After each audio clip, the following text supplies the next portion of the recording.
Going into a bathroom that is not consistent with your birth gender or your birth sex, you are putting yourself at greater risk.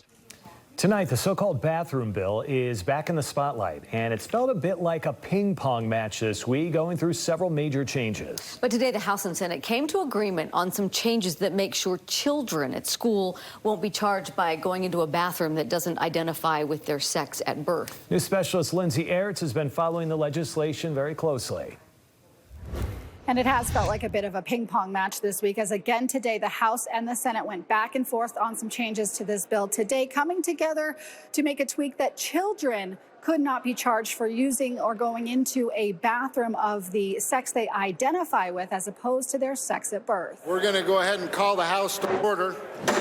As the House gavelled into session, the changes to a bill dealing with bathroom access were rejected by the House. I move that the House refuses to concur with the Senate amendments.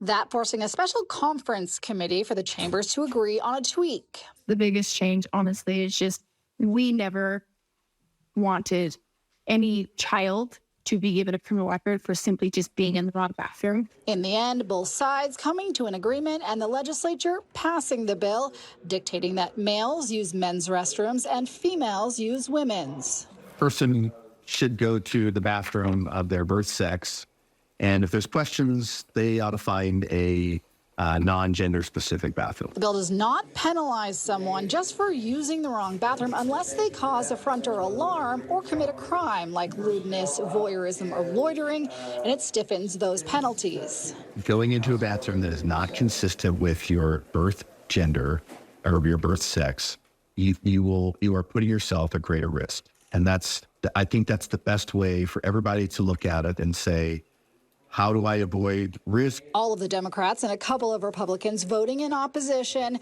The Senate's Democratic leader says there is still time before the end of the session or next year to make changes. What we're trying to convey to the public, this is not over.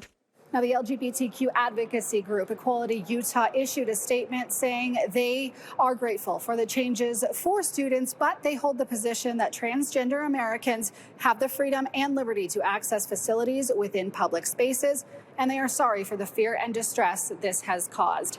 Now, we did reach out to the governor's office for a statement today. He declined to comment at this time. Reporting at the Capitol, I'm Lindsay Aerts. Back to you.